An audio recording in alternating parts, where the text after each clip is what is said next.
Herkese merhabalar. Hepiniz hoş geldiniz. Pancar temizliyorum. Kırmızı pancar. Turşusunu yapacağım bunun. Bir yandan kuru fasulye koydum, o haşlanıyor. Sonrasında pilav yapacağım. Yani bugünkü menümüz kuru fasulye pilav ve pancar turşusu. Biz çok seviyoruz biliyorsunuz. Sarımsaklı, böyle ekşili. Güzel oluyor. Bunları ayıklayıp haşlayacağım. Sonrasında sarımsaklı suyunu yapacağım. Kalktık. Dün biliyorsunuz Akyaka'ya pikniğe gitmiştik. Gelince bütün üzerimizi değiştirdik. Sabah kalkınca bütün kıyafetleri bir yıkadım. Montlarımıza gelene kadar her şeyimizi yıkadık. 2 makine çamaşır serdim. Sonrasında kahvaltı yaptık. Esra da markete gitti. Anne dedi, markete gitmek istiyorum. Çünkü şu 3 harfli marketlerimiz var ya. Bir şeyler böyle gelmiş. Afişlerde gördü. Reklamlarda. Beğendiği bir şeyler var birkaç. Eğer ki kaldıysa, biraz sabah değil, şu an öğleyi geçti. Çünkü çabuk bitiyor. Biliyorsunuz kampanyalı olan ürünler. Oraya gitti. Bulursam alıp geleyim anne diyor. O markete gitti. Ben bir yandan yemekleri dedim hazırlayayım. Sonrasında temizlik yapacağız. Perdeleri yıkacağız. Perdeleri biliyorsunuz en son ne zaman yıkadım tam hatırlamıyorum. Perdeleri yıkayacağız. Tekrar güzelce bir etrafımızı silip süpüreceğiz. Yerleştireceğiz. Babaannemiz de yokken perde işini halledelim. Babaannemiz olduğunda rahat otururuz, sohbet ederiz. İşimiz olmaz. Günlük tabii ki işimiz oluyor. Ama günlük işlerimiz olur. Günlük siler, süpürür, otururuz. Benim düdüklümün kapağı öttü. Kapatıp geleyim mi?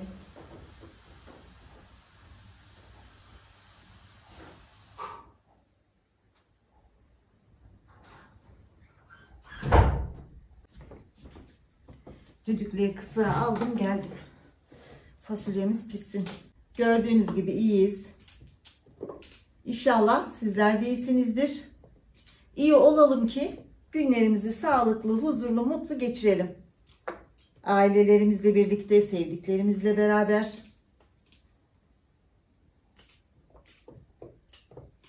Annem de iyi vakit geçiriyor. Çocuklar biliyorsunuz biz götürdük. Kaynımlar yani eltimler de o taraftan Nazilli'ye götürdü. Buluştuk, bir kahvaltı yaptık o gün, buluştuğumuz gün. Ailecek, eltimlerle hep beraber. Sonrasında onlar Nazilli'ye gitti. Biz Muğla'ya döndük. Güzel vakit geçiriyorlar. Geçsinler. Sağlıklı, saatli, güzel vakit geçirsin. Annem geri dönecek. Allah'ın izniyle. Pancar da kumlu. Ellerim kum oldu. Güzelce ayıklamam lazım. Güzelce yıkamam lazım. İçinde kum kalmasın.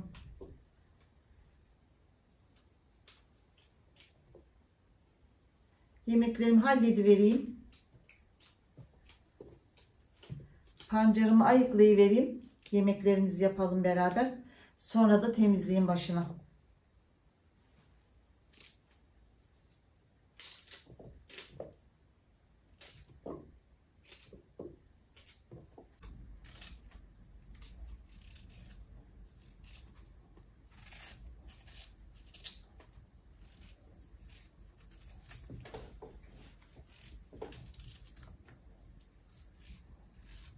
Saçlarımın dipleri bayağı beyazlaştı arkadaşlar. Boya zamanı çoktan geldi geçti. Evde kendim boyuyorum biliyorsunuz. Ama doktor dedi ki tedavi süreci bitene kadar boyatma saçlarını. Çünkü kimyasal dedi. Çünkü enseden, kıl köklerinin diplerinden iğne olduğum için saçlarımı boyatmamamı istedi. Onun için sizlerin karşısına böyle saçlarım kötü duruyor gibi düşünüyorum. Kusura bakmayın arkadaşlar. Yani sağlık yönünden saçlarımı boyayamıyorum bu ara. Aslında hiç boyamasak, doğal sürecine bıraksak daha iyi de işte illa boyuyoruz saçlarımızı.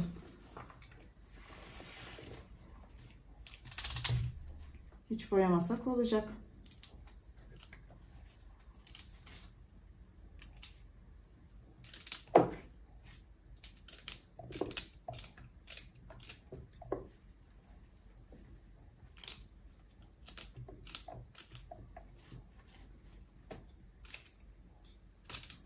Kaç gün oldu bu pancarları alalı. Anca elim değiyor, inanın ki. Hadi dedim bugün yapayım. Kuru fasulye, pilav, pancar turşusu bizim en çok sevdiğimiz menülerden.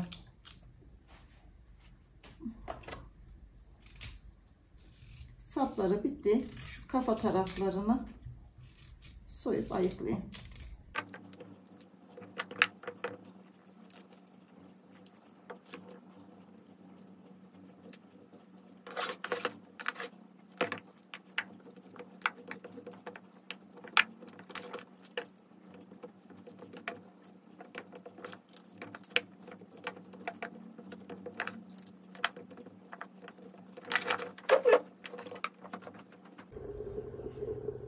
Fasulyemi haşlattım, yağladım. Bakın kısık ateşte tıkır tıkır artık pişiyor. Sonrasında pancarımı haşlattım. Bakın bolca yaptım. 2-3 gün yeriz diye. Pancarım da haşlandı. Şimdi pancar turşumun suyunu yapacağım. Rondomu hazırladım. Sarımsakları soydum. Zeytinyağı, bir de limon, bir de tuz. Başka hiçbir malzemesi yok. Artık rondoda bunları buluşturup pancarımın içine dökeceğim. Sarımsaklarım, zeytinyağı, bütün hepsini rondonun içine koyuyorum. Şöyle limon suyunu da dökelim. Hepsini dökmeyin. Belki de ekşisi fazla olabilir. Bakarız sonra. Biraz da böyle tuz. Şimdi şöyle kapatacağım. Çırpacağım.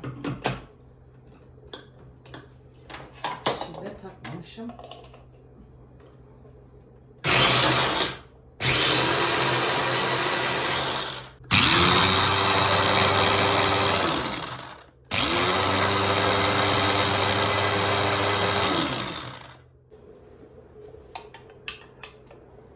Çırpınca bakın böyle bembeyaz oluyor. Yağ, sarımsak, tuz, limon. Sonra böyle bunun içine döküyorum. Pancar turşum hazır.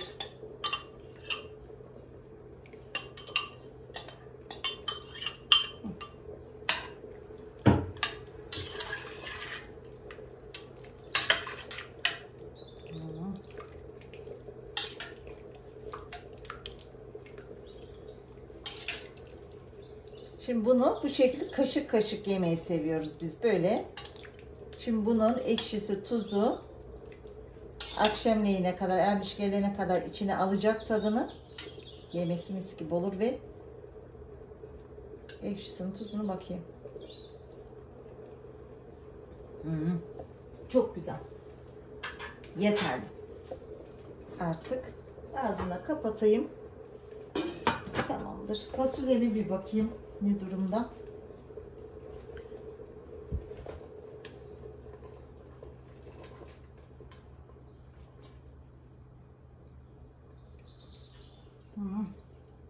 Fasulyem de pişmiş. Onun altını kapatayım. Yemek işim tamam. Sadece pilavımı yapacağım akşamleyin. Kızlar oturdunuz. Biriniz yoruldu. Hadi abla markete gitti geldi. Sen akşama yatıyorsun bugün. Geldi o biraz benimle mutfakta vakit geçirdi yemek yaparken. Şimdi orada yatıyor. Kahve yaptım geldim kendime. Yemeklerimi koydum. Sadece pilavım kaldı göstermiştim. Onu da aslında yapacaktım ama pirincim kalmamış. Esra marketten geldi. Ben yemekleri yapana kadar gidip geldi Esra markete. Pirincim kalmamıştı. Pirinç dedim çocuğum al. Kalmamış. Ne aldım? Abur cubur almışsın birkaç tane. İyi olmuş anneciğim. Çöp poşetlerimiz az kalmıştı. İndirime mi girmiş? 20'şer liraya mı aldın? İyiymiş. Şunları şöyle göstereyim. Pek bir şey yok orada. 2-3 kırıntı yiyeceğin var. İnanın kalmamış. Esra özellikle fincan için gitmişti. Fincanlar falan var diye. Bir de ne vardı? Kaseler vardı değil mi böyle? Kaseler ayaklı kaseler falan. Onlar da kalmamış. Anne diyor sadece bir tane çay takımı kalmış diyor. Onu aldım. Bunu da modelini gitmeden önce sevmişti. Onun için aldı. Telefon açtı. Görüntülü anne alayım diye. Şöyle günlük kullanmaya. Güzel, modeli güzelmiş anneciğim. Duruşu da güzel. Tabağında da var aynı desenden. Güzel. İyi günlerde kullanılsın. İyi oldu. Aynen. Ayaklarına sağlık. Bir yandan da bir şeyler atıştırıyor. Hem acıkmış, kahvaltı yapıp gitti ama bayağı geç geldi aslında. Ben yemekleri yaptım, mutfağı toparladım. Pazarı da mı gezdin? Pazarı da gezmiş. Bunları kaldırayım ben. Kahvemi içeyim. Pilavı sonra koyarız. Sıcak sıcak olur. Bir yandan perdelere başlayalım artık çocuğum. Ama şu önce kahvemi bir içeyim. Kahve ilaç gibi. Size de öyle geliyor mu bilmiyorum. Şöyle kokusu mis. Yorgunluğumu alıyor sanki. Şimdi yemeklerim böyle. Akşam yeme zamanına kadar tadını içine alır. Turşu hele ekşisini böyle o sarımsağını pancarda içine emişir tadı. Çok güzel olur. Annemi bıraktığımız gün çarşamba günüydü. Resmi tatil olduğu için bir gün izin verdi patronu. Normalde Erdinç pazarları izin oluyor. O gün çarşambaydı. Annemi gönderdi, kaynımlar götürdü. Biz de geri geliyorduk ya. Yatağan pazarına uğradık. Yatağan pazarı da çok güzel arkadaşlar. Bizim çok hoşumuza gidiyor. Üçümüz girdik. Erdinç bir ara kendi takıldı. Biz Esra ile takıldık. Sonra beraber gezdik filan. Çok bir şey almadık. Esra'ya bir çanta aldık. Cüzdan aldık pazardan ama çok güzel. Bir de çorap aldık. Çoraplarımı göstereyim. Çorap aldık. Bir de şey aldım. Tahta. Böyle hani salata yapmaya filan kullandığımız kötü olmuştu benim eski tahtam. Ondan aldık. Valla çok güzel o gün pazarda vakit geçirdik. O tahtaların aynısı biraz ince, hani kalın ya onlar. Onların biraz aynısı ince olanı bugün orada vardı. Fiyatı yarısıydı. Ama onlar da o hazır tahtalardan değil ama benim aldığım çocuğum. El yapımı tahtadan aldım. Esra diyor ki anne diyor fiyat daha ucuzdu markette bugün diyor baktım diyor. O hazır vernikli tahtalardan değil yuvarlak bayağı büyük el yapımı. Onu da yağlayacağım. Biraz sonra işleri bitireyim de o zaman yağlayalım. Bir gün böyle abla dedi zeytinyağla yağla kalsın öyle çatlama yapmasın diye onu yağlayacağım. O kesme tahtasını yağlayacağım yani. Çok güzeldi pazar o gün. Çok güzeldi. Gerçekten güzel bir pazar var yatağında. Eğer bir gün gidersek daha uzun böyle sürede hem gezeriz hem sizleri de götürürüm. Güzel yani. Yatağın pazarını gerçekten sevdim.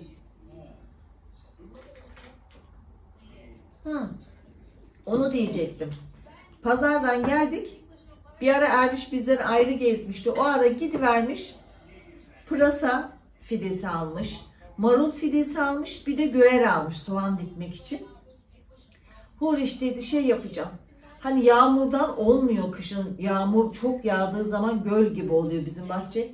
Biraz dedi yükselteyim böyle.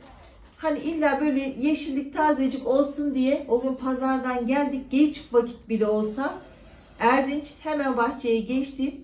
Pırasa dikti, marul dikti, soğan dikti. Onlarla uğraştı. İndiğimiz zaman bahçeye gösteririm arkadaşlar ileriki günlerde.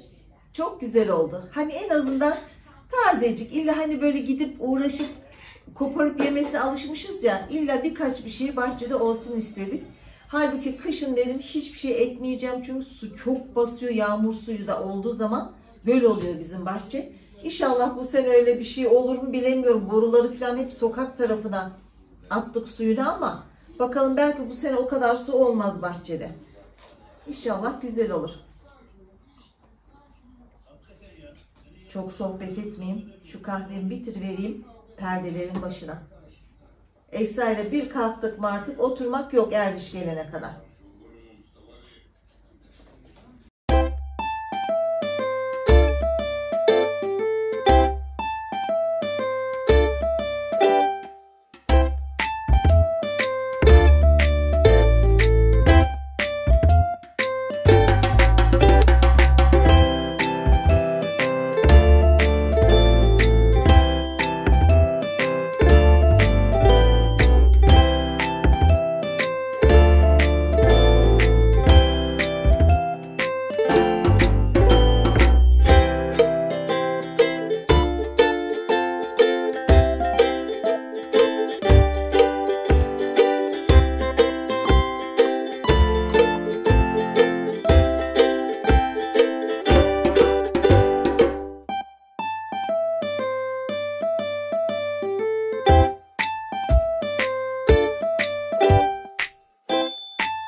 Temizliğe başladık. Yemekler hazırsa artık temizliğe başladık. Perdeleri birer birer atayım. Bir yandan ortalığı süpürdüm biraz ama gene de perdeler indikçe toz oluyor. Sonra yine süpürürüm. Camları sileceğiz. Tekrardan süpürürüz koltukları, çünkü inanın toz alıyorum ya şu an, perdeyi toz.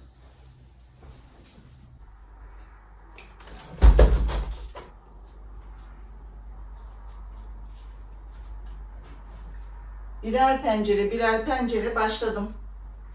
Perdenin birisini attım.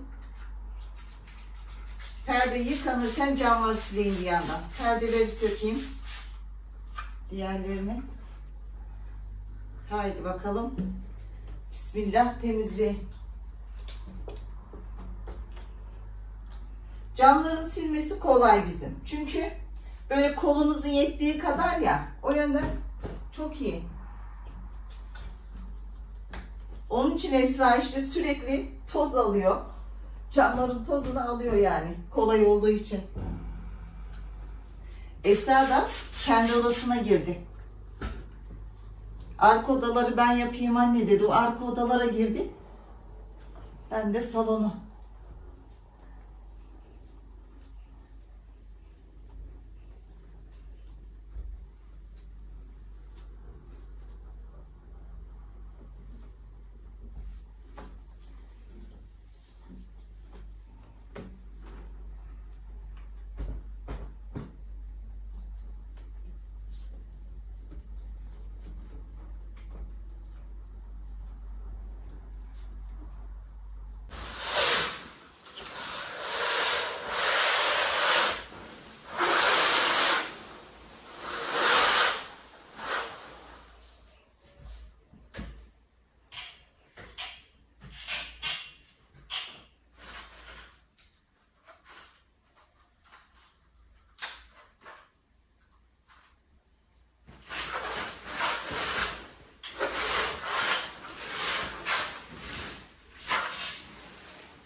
Salonumuzun temizliği bitti.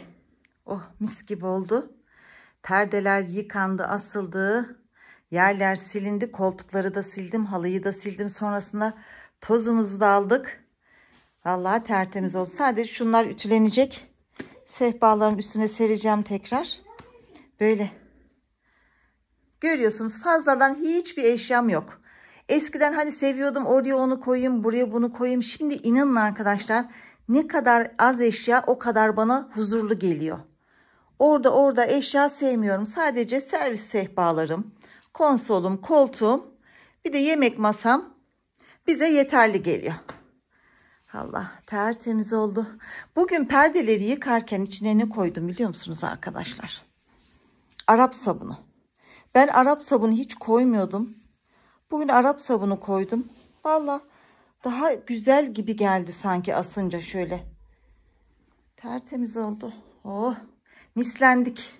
Azıcık dinlenelim. Esra ne yaptı bakayım, oda habire cebelleşiyor odasıyla.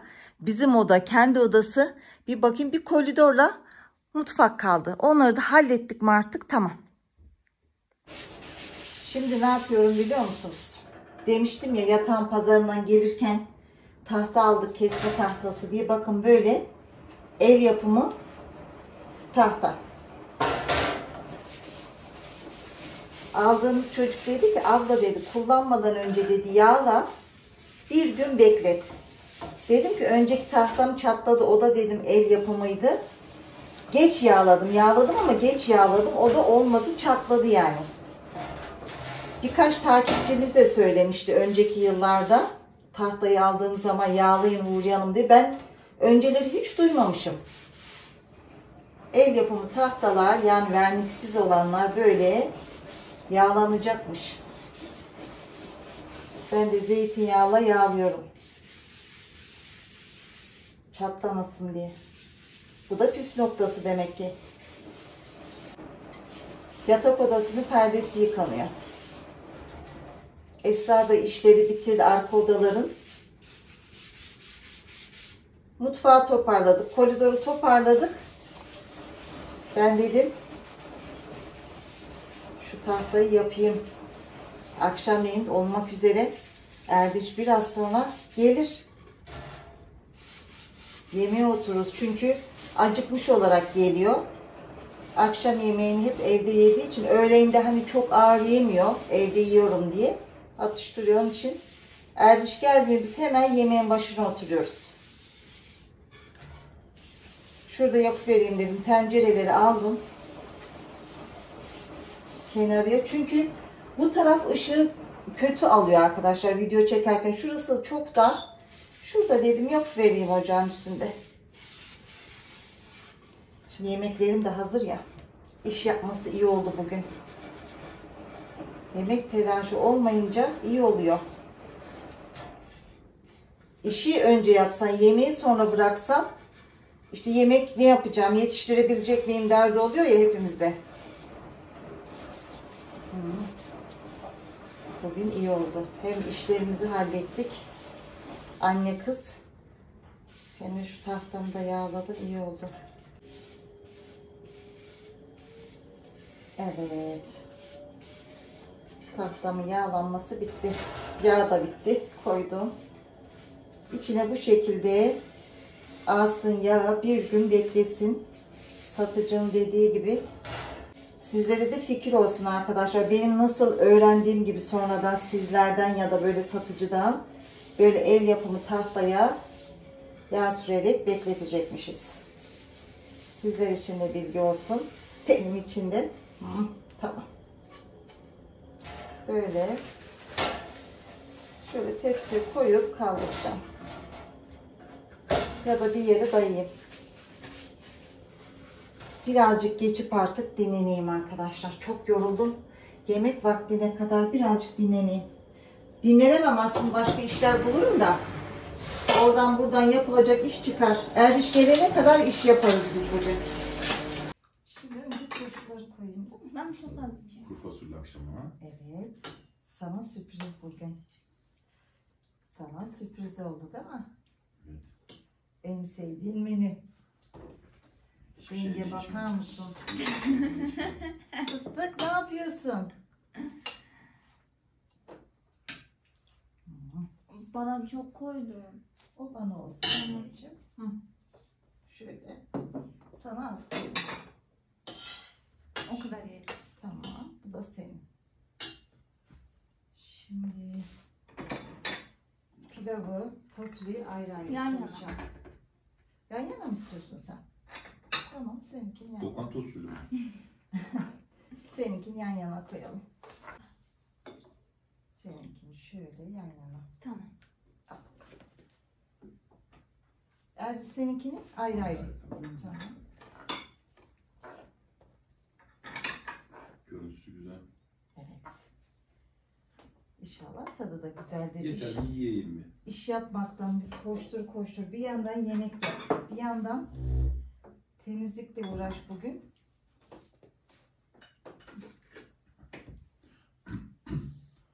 Tamam yiyeyim. Al.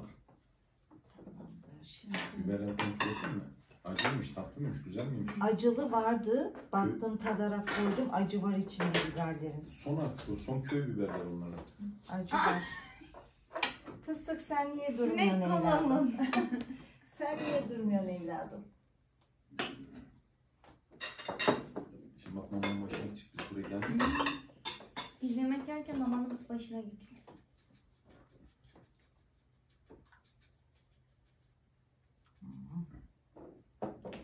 Yemeğe gayri. Mis gibi kuru fasulye, pilav, pancar turşusu, mis. Hı hı. Harika. Yoğurt şöyle aranıza koy çocuğum. Fazla yemeyin ama. Otur artık sen. Tamam. Ekmekleri Şunları getir. koyup gelin. Ekmeklerimi şuraya koymuştum Al ben. benim. Ha, al benim benim. Geliyorum. Uzansana babacığım ya. Senin tarafına. Öbür tarafta. Ha. Ha, buradaymış, buradaymış, tamam. Kesmekten ziyade bölmek çok harika bir şey. Aynen. Bölme ekmeği daha çok seviyoruz. Hani evde misafir yoksa böyle özel bir misafir durumu günlük yerken hep bölüyoruz ekmeğimizi. Ekmeğimi böldüm de yedim, paylaştım Evet. da yedim hesabı. Aynen öyle. Bakın soframızın güzelliğini göstereyim. Tam Ege sofrası. Kuru fasulyemiz, pilavımız, pancarımız ve yanında özellikle bizim turp dileriz. Yanında yemeği çok severiz. Yaptığım turşulardan. Soğan var. Evet, soğan sumaklı. Harika. Nasıl? 10 numara. Tabii sana sürpriz oldu bugün. Harika Güzel bir oldu. sofra. Güzel olmaz mı de? Bak mamasının yanına Afiyet gitti. olsun. Bak bak bak bak bak. O da mı yiyor? Biz oturduk, o da mamasının başında. Ha, benim kızım da yesin mamasını. Çünkü biz ne zaman yemek yesek o da yiyor. Bize afiyet olsun. Özellikle biraz fazla yaptım. Ne zaman kuru fasulye yapsam biraz fazla yapıyorum. Ertesi güne de kalsın diye. Turşuyu da fazla yaptım. Pilavı da, kuru fasulyeyi de yarın da yiyebilelim diye. Limon alayım. Yok mu?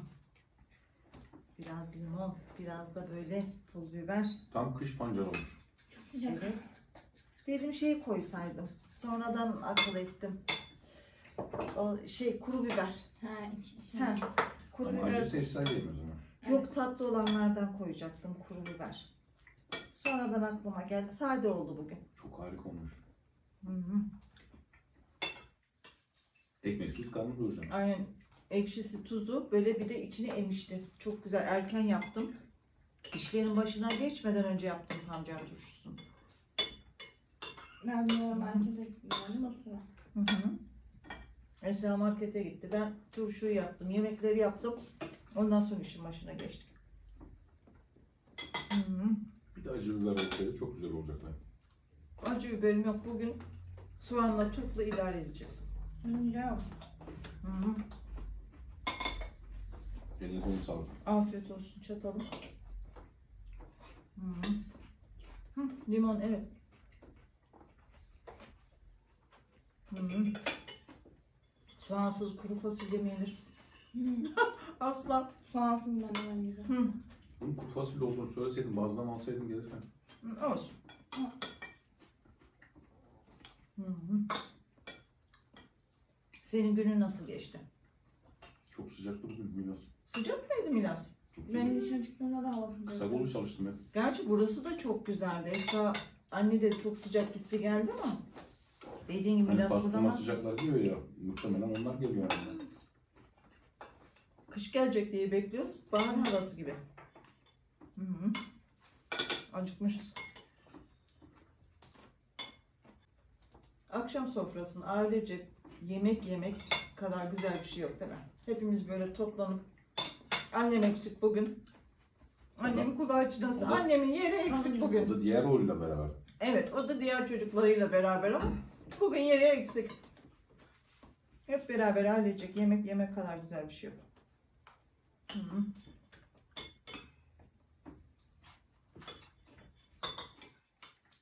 Çok güzel olmuş. Afiyet olsun.